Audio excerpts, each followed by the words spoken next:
Hey guys, welcome back to my channel. So today I'm going to be doing kind of a fun video, and I don't know if this has been done before. It probably has multiple times, but of course I don't do any research before doing a video. But I got this idea randomly while I was laying in bed this morning, and I'm going to give you guys book recommendations based on random words from a word generator.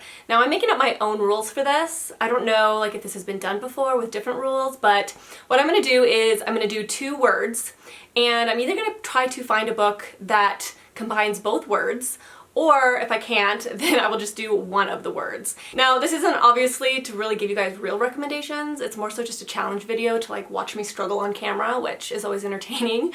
But I thought this would be really fun and just kind of a fun thing to watch if you guys are bored. So let's go ahead and just get started. Hopefully this doesn't turn out to be a disaster. Like, I don't even know if this is like gonna work or if it's even gonna make any sense, but we're gonna try it. So the first word, resolution, and the next word is arena. I'm gonna go really obvious with this one, but I feel like this one works really well for this. And I'm actually gonna use both words. Resolution and arena, I chose A Court of Thorns and Roses. Now obviously, resolution, meaning she's trying to resolve what's happening to the Supreme Court and everything. She's trying to, take the curse away, and she's taking it into her own hands to resolve this problem that Tamlin's court is having. But arena, because she's basically put into an arena to complete these tasks that Amarantha, gives her to, complete or whatever. At least that's kind of how I pictured it. Like, I pictured the worm in like this kind of like arena style setting. So in my mind, arena works. And I feel like it just makes sense. So this is my recommendation for arena and resolution. So the first word is coalition, which I feel like is a good word for a fantasy novel. So I'm sure I'm gonna be able to pick a fantasy novel for this one, but let's get the next word. Porter. Porter. A person employed to carry luggage and other loads, especially in a railroad station, airport, or hotel. That's a porter. Okay, well, Beetlejuice girl, you gotta go right there for now. All right, so I couldn't think of anything for the word porter. That's just a weird word, but I did find something for coalition, and I decided to go with House of Sky and Breath. Now the reason I chose this one is I feel like this is a really good depiction of coalition to a certain degree. I feel like a lot of different parties are kind of joining together for the same purpose, but they all kind of have kind of different motivations for themselves, but they all want to do the same thing.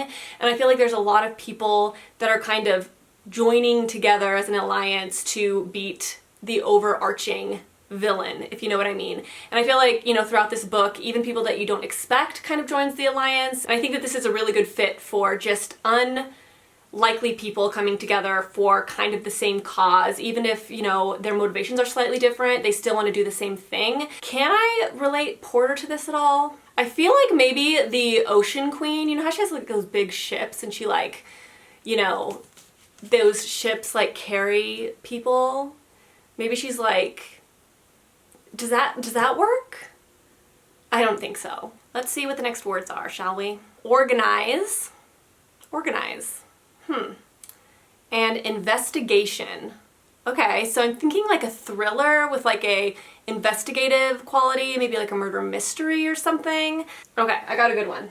So the book I picked for this prompt was Ruth Ware, The Turn of the Key. So in this book, this girl is hired on, it's kind of like a nanny. And so basically, obviously a nanny organizes people's life. She helps with the kids, kind of keeps the house running a little bit better to kind of keep the parents organized, things like that. I feel like nannies help a lot with organization, right? But also for investigative or investigator, she's trying to figure out what is going on with this house and why all this weird stuff is happening. She starts investigating a little bit and kind of looking into it, and she is trying to figure out why the daughter is acting so weird, and she's just trying to put all the pieces together and try to figure out why all the previous nannies left so early on in their job, and just why everything weird is happening in this house and stuff like that. So I feel like this is the perfect pick for organize and investigative or investigator, because I feel like it hits both prompts really, really well. I just thought this was an overall pretty good book. It kept me entertained the whole time, and it's a good palate cleanser thriller if you're looking for something that's just kind of fun with a mystery. Button, and apathy. Okay, button and apathy. So somebody that just doesn't care. Button. Okay. This is harder than you think. Like these random words that I get, like nouns, I feel like nouns are the hardest to get because they're not descriptive, they're just like a thing. So you have to like think of a book with that specific thing in it versus like a descriptive type of word. Okay, so for this book I decided to go with something that doesn't really relate to button at all. I feel like that is so specific that I couldn't think of anything that would relate to button. But with Apathy, I feel like this was actually kind of an easy one because there's a lot of books that could kind of fit into that category, but I decided to go with a graphic novel that I read recently called This Is How I Disappear. I just talked about this fairly recently because I did read this year, and this is a book about depression and kind of how you slowly fall into a state of depression. This book is definitely probably one of the best books that I've read this year. Like I said, it's a graphic novel, but the reason why I feel like it goes so well with the word apathy is because I feel like sometimes depression starts off as like just really strong apathy towards everything. Like you just kind of stop caring a lot about everything, but you don't really realize that you're falling into a depression or anything, but you just start to feel extremely apathetic. And then that kind of snowballs and snowballs and snowballs, and you start to realize that, wow, maybe I'm actually not as okay as I thought I was. And I feel like this is such a good book to describe the word apathy because that is the point of this book. It's okay to get help even if you're not feeling like extreme suicidal depression, if that makes sense. And this is such a good book to kind of like explore the word apathy and kind of just the effects of it and stuff like that. So I think this book is the perfect description of the word apathy, and definitely read it. Like if you get your hands on this, I got it at the library, I would highly recommend it. Even if you've never felt depressed ever, I feel like this is such a good book to describe what it feels like to be depressed. Like it's such a eye-opening book for somebody that maybe doesn't know what it feels like. So the next words are absence. Ooh, that one's good. Absence and link. Oh, perfect idea right off the bat. Okay, so one of my favorite books of all time, Dark Matter by Blake Crouch. So absence and link. So this book is about a man who basically wishes that he would have followed his career in science instead of just like getting married and having kids. Like he always wonders what his life would have looked like if he would have become a scientist like he wanted. So what ends up happening is he gets abducted. He wakes up in this room and everyone's clapping for him and saying like, you did it, you did it. What ends up happening is he gets taken by another version of himself in a different like split dimension. One of his versions of him in another dimension actually became the scientist and created a way to hop dimensions. And this particular version of him hopped into this dimension because he wanted to be married and have kids. But once he's over there in the other Jason's position, he wants to get back to his family because he misses his wife and his son, and he will do anything he possibly can to get back to his original reality. So I feel like this works really well with absence because I feel like the absence of his family is what makes him appreciate what he has so much. And I feel like that's like a key thing and a key topic in this book. You don't realize what you have until it's gone type of situation. And I feel like that kind of happens with Jason in this book. And then also link. I feel like it's really interesting because all of his dimensions are kind of linked in a certain way, especially at the end. You realize like how he's just another Jason in the big link of all the Jasons. It's so good. I'm telling you guys, oh my god, this is one of my favorite books, and Blake Crouch is actually, a show is actually being made about this book, and I'm so excited for it. It's the perfect book for absence and link, so good job. Good job, random word generator. You did me well. Dividend. What's a dividend? The amount of money paid by a company to its shareholders. Okay, no thank you. We're gonna pretend I didn't get dividend. Cheek, and girl. Okay, girl, that's like the easiest thing ever. Let's see if I can find one that's like really spot on for this. Cheek. Is there any books that like are cheek related? Here's another stretch, but I feel like this one works as well. Like I said, these aren't gonna make a ton of sense. I mean, this is kind of a hard challenge, but I feel like I'm making it work. So girl, obviously that could be like any book that I read because I read mostly like female protagonists. But cheek was really hard because I'm like, okay, cheek, that's so specific, but like what book revolves around cheeks? Like literally none. So I decided to go with Ash Princess. So this is about a girl who is named Theodosia, and she is basically an heir to the throne as the princess of like her city, right? But when she is really, really young, her city gets invaded and her family gets killed and her city gets taken over, and they take Theodosia and, you know, basically hold her prisoner and name her Ash Princess, and they basically abuse her. And as Ash Princess, whenever they have like balls or whatever, the Ash Princess Theodosia has to go, and they force her to wear an ash crown. And the ash crown, she hates it because the ashes always fall onto her face, and it makes her cheeks and her face just completely covered in ash, and she's embarrassed by it, but they force her to wear it, and they are just horrible to poor Theodosia. So that is why I chose this. I feel like it goes pretty well because of the ash crown and the fact that she does talk a lot about how all of the ash falls onto her face. So that's my choice. I feel like I'm doing a really bad job with this challenge, but I'm really trying. Okay, I want some good ones. Like, I feel like I'm not getting good words. So I got revenge and accumulation. I feel like revenge is gonna be an easy one. It's gonna be a fantasy. Okay, so I think I found a really good one for this. So accumulation and revenge. I decided to go with The Wrath and the Dawn. So basically this is about King Khalid, who is constantly taking new wives. All the time, taking new wives, but then he kills them the next day. So he's constantly just marrying and killing and marrying and killing.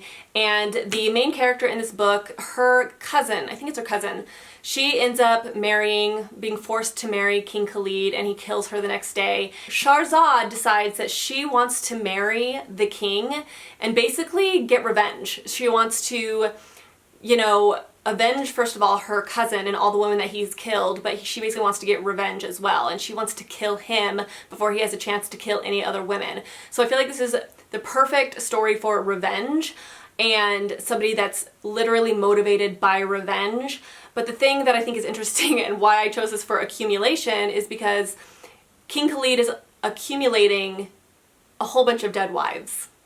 So I feel like it goes really well with accumulation and also revenge. I think this is the perfect choice. Okay, so the next two words are connection. Ooh, that's a good one. Connection and decorative. Decorative and connection. I feel like connection could be anything romance related, or even like found family could be used for connection, but what about decorative? What focuses on decoration? Okay, I got the perfect book. Perfect book. I actually don't have this book. I read it on my Kindle. But freaking window shopping. This is like the perfect book for this prompt. So obviously connection, it's a romance, so the two love interests build a connection.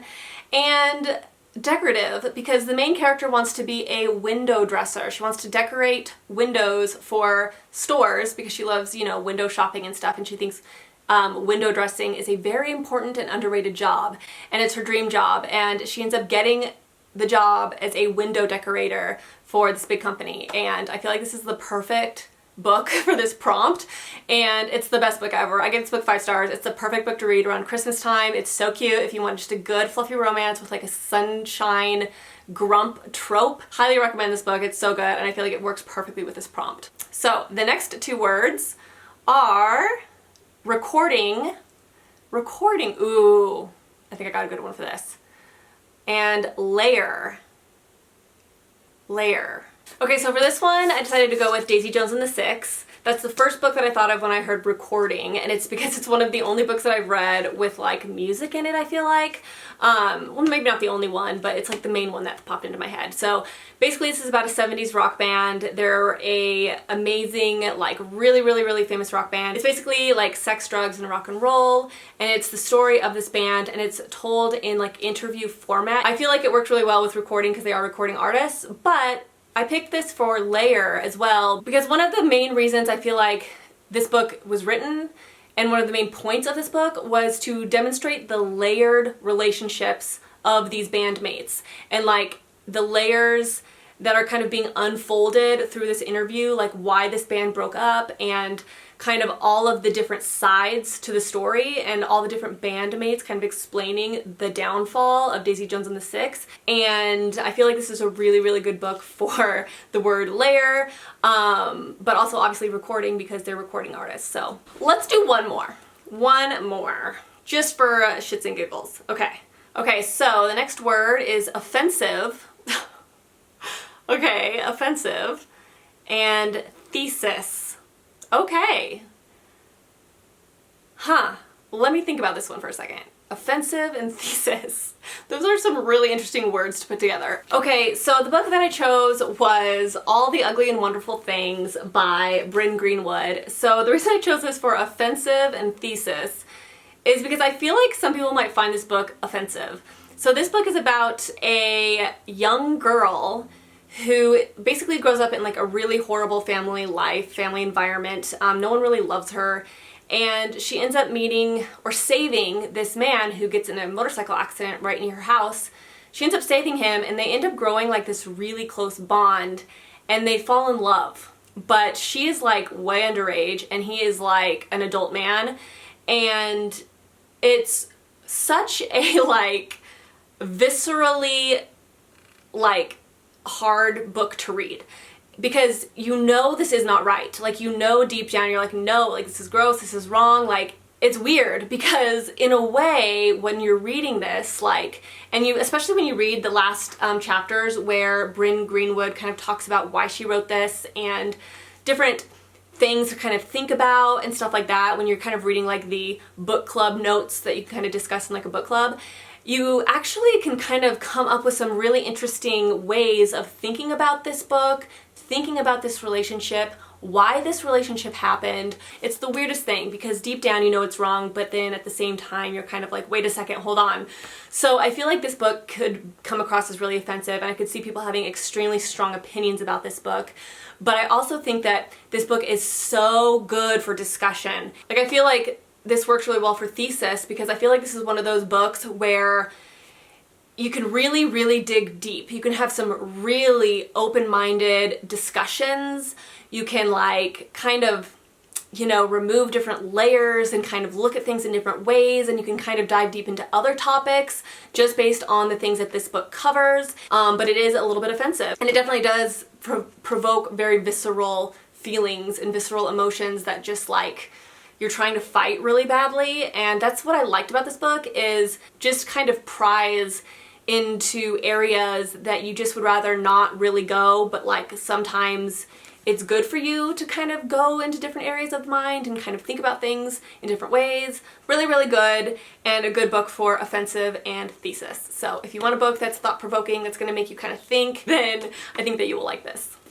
Alright you guys, so that is it for this video. This was really hard, but really, really fun. If you guys liked this, maybe I could do one again in the future. I hope that I did a pretty good job. I feel like I was pretty creative, and I feel like I did an okay job at this. But if anybody else wants to do this, definitely do. You can tag me or say that I tagged you or whatever. I would love to see other people do this video because I think it'd be really fun to watch. So that is it, you guys, and I will see you guys in my next video. Bye.